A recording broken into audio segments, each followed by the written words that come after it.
حضرت موسیٰ علیہ السلام اللہ سے بات کیا کرتے تھے، ان کو کلیم اللہ کہا جاتا ہے۔ ایک بار ایک بہت غریب شخص ان سے ملا اور کہا، اے اللہ کے نبی، آپ اللہ سے بات کرتے ہیں، آپ کلیم اللہ ہے، آپ میرے بارے میں بھی بات کیجئے، میں بہت غریب ہوں، مجھ کو کھانے کو بھی صحیح سے نہیں ملتا، آپ اللہ سے بات کیجئے کہ کیا میرے مقدر میں کوئی مال نہیں ہے، کیا میرے مقدر ایسا ہی ہے کہ میری تقدیر میں کچھ مال دولت نہیں ہے۔ انہوں نے کہا ٹھیک ہے۔ جب وہ اللہ سے ہم کلام ہوئے، کوہ طور پہ گئے، اللہ سے بات کی تو کہا کہ ایسے ایسے ایک شخص ملا تھا، کیا اس کی تقدیر میں کچھ نہیں ہے، کیا اس کے مقدر میں غریبی ہے، اس کے مقدر میں مال نہیں ہے؟ تو اللہ نے فرمایا ہاں، اس کی تقدیر میں مال نہیں ہے۔ اللہ کے نبی واپس آئے اور ان سے فرمایا کہ اے شخص، تیری تقدیر میں واقعی میں کچھ مال نہیں ہے۔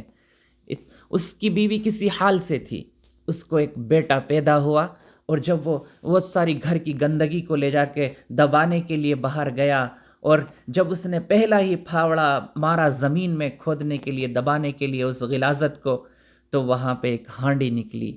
اس ہانڈی میں جا کر وہ پھاوڑا لگا، چھن چھن بولا۔ اس نے دیکھا تو اس میں جو ہے بہت زیادہ، اس میں سونا چاندی مال و دولت ہیرے جواہرات بھرے ہوئے ہیں۔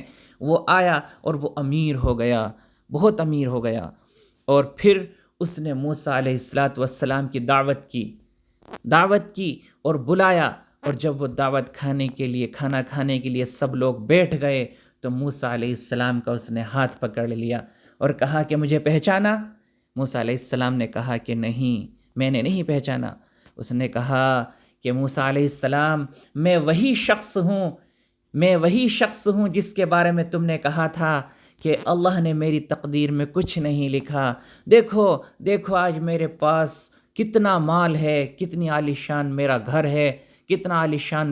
ہے، اور کتنا میرے پاس مال و دولت ہے، پھر تم نے کیوں کہا تھا کہ میری تقدیر میں کچھ نہیں ہے؟ موسیٰ علیہ السلام بڑے مایوس ہوئے، بڑے فکر میں ہوئے، وہاں سے واپس آئے، پھر کوہ طور پہ گئے، اللہ سے ہم کلام ہوئے اور اللہ سے بات کی کہ اللہ، مجھے کیوں رسوا کیا؟ جب اس کو اتنا مال دولت دینا تھا تو مجھ سے کیوں کہا کہ اس کی تقدیر میں کچھ نہیں ہے؟ تو اللہ نے فرمایا ہاں، اس کی تقدیر میں ابھی بھی کچھ نہیں ہے، وہ تو اس کے یہاں جو بیٹا ہوا ہے، اس کی تقدیر سے اس کو سارا کچھ ملا ہوا ہے۔ تو مقصد یہ ہے میرے بھائیوں، ہمیں اس واقعے سے ہمیں عبرت لینی چاہیے، ہمیں غور و فکر کرنی چاہیے۔ جو ہم اپنے باپ کو بولتے ہیں کہ ہمارا باپ اس قابل ہوتا تو ہمیں یہ مل جاتا، بلکہ اصل تو یہ ہے کہ جو ہماری تقدیر ہے، ہمارے باپ کو بھی وہی ملتا ہے۔ اس لیے اپنے باپ کو برا بھلا نہ کہو، کیونکہ وہ تو ہم اپنے مقدر کو اور بگاڑ رہے ہیں، اپنی تقدیر کو اور خراب کر رہے ہیں۔ ہمیں تو اللہ سے مانگنا چاہیے، اپنے باپ کے لیے بھی اور اپنے لیے بھی، تاکہ ہماری آخرت بھی اچھی ہو، ہماری دنیا بھی اچھی ہو۔ ہم اپنے باپ کو برا بھلا کہہ کے کہ ہمارا باپ اس قابل ہوتا تو ہم یوں ہوتے، نہیں میرے بھائیوں، بلکہ جو ہماری تقدیر میں ہوگا وہ ہمارے باپ کو ملے گا، اور ضرور ملے گا، اور ہمارے باپ کو نہیں ملا تو ہم کو ملے گا۔ بہرحال ہمارا اپنا مقدر ہے، ہم کیوں اپنے اتنے اچھے باپ کو، جس نے ہمیں پالا پوسا بڑا کیا، کیوں اس کو برا کہتے ہیں کہ اس قابل ہوتا تو ہم یوں ہوتے؟